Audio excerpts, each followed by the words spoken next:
Hai teman-teman yang berbahagia, berjumpa kembali dengan saya Dr. Andri, spesialis kedokteran jiwa dari Omni Hospital Alam Sutra Tangerang. Di kesempatan kali ini, saya ingin sedikit berbincang santai lah dengan teman-teman berkaitan dengan segala sesuatu hal yang biasanya ada di dalam kehidupan kita sendiri.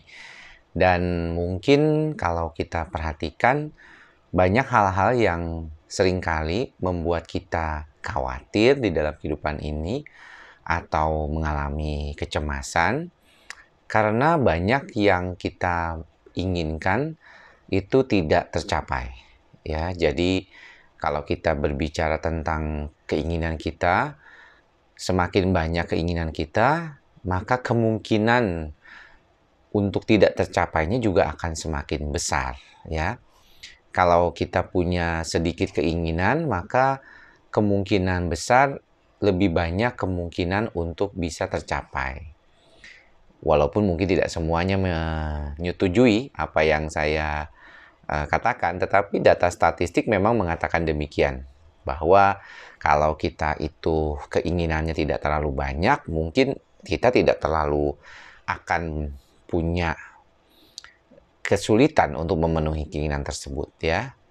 Dan biasanya yang paling sering kali saya ingatkan buat teman-teman adalah bagaimana kita bisa punya keinginan yang sederhana gitu ya. Jadi kita itu ingin kalau bisa memang kalau punya keinginan itu yang sederhana aja. Jangan terlalu yang besar-besar gitu. Yang terlalu muluk-muluk gitu. Nah, sebenarnya mengapa demikian? Karena ketika kita berbicara tentang keinginan, itu tanpa sadar kan otak kita akan berupaya untuk mencapai keinginan tersebut. Namun sebagian dari diri kita, ataupun sebagian besar dari orang-orang itu, banyak juga yang mengalami suatu proses kekhawatiran yang akhirnya berlebihan ketika dalam upaya untuk mencapai keinginan tersebut. Jadi keinginan yang awalnya merupakan suatu tujuan untuk mencapai kehidupan yang lebih baik, malah membuat dia kecemasan. Makanya, bagaimana supaya kita tidak mencapai keadaan seperti itu, yaitu adalah kemampuan untuk mengendalikan kontrol terhadap diri kita. Yang paling sering memang kadang-kadang terjadi, kita tidak mempunyai kontrol terhadap keinginan kita sendiri. Maksudnya apa? Maksudnya adalah keinginan itu tiba-tiba aja bisa muncul tanpa adanya sesuatu atau situasi yang mendukung atau menjadi dasar dari keinginan tersebut. Tiba-tiba kepengen ini, tiba-tiba kepengen itu gitu ya. Atau merasa kemampuannya lebih besar dan akhirnya ingin mencapai situasi ini. Walaupun kita tahu bahwa kejarlah cita-citamu dan gantungkanlah cita-citamu setinggi langit, tapi buat sebagian orang, ketika dia tidak berhasil mencapai tahapan itu, dan kemudian itu berulang, ada rasa kekecewaan, ya. Ada rasa kekecewaan yang besar, yang mungkin akhirnya membuat orang itu lama-lama menjadi cemas, karena banyaknya peristiwa-peristiwa yang tidak sesuai dengan apa yang dia harapkan. Ada beberapa orang bahkan bisa sampai mengalami yang dinamakan traumatik gitu ya. Jadi dia tuh merasa kayaknya kok semua apa yang dia inginkan itu tidak tercapai. Dan dia merasakan bahwa hal ini bisa membuat dia kesulitan untuk mencapai kehidupan yang lebih baik lagi.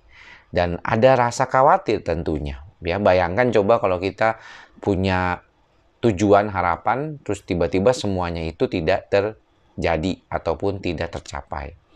Nah, maka daripada itu, kalau kita berbicara tentang misalnya kita mau lari maraton aja. Orang selalu bilang kalau mau lari maraton maka mulailah dengan langkah awal dulu, dengan berjalan dulu. Jadi dengan jalan dulu. Jadi artinya kita tuh punya sesuatu yang besar boleh aja, tetapi kita langkah demi langkah. Namun, kita perlu menyadari kekuatan kita sendiri. Contohnya saya aja deh, nggak usah jauh-jauh dan saya nggak mau mencontohkan orang lain. Saya itu waktu ke Copenhagen tahun 2019, itu pengen banget ikut lari waktu itu. Jadi ada acaranya Running with Presidents of ECNP. Dan itu saya siapkan ya sampai sengaja saya mempersiapkan diri dalam waktu 2 minggu, walaupun waktunya sangat mepet, itu saya berlari untuk mencapai suatu target bisa lari 5 kilo pada saat Copenhagen itu. Namun ternyata memang saya bisa berlari 5 kilo walaupun dengan langkah yang kurang bagus, dan akhirnya sayangnya saya mengalami sakit di kaki ya. Jadi saya sakit di kaki, saya sakit di lutut kanan saya, mungkin lebih karena overtraining.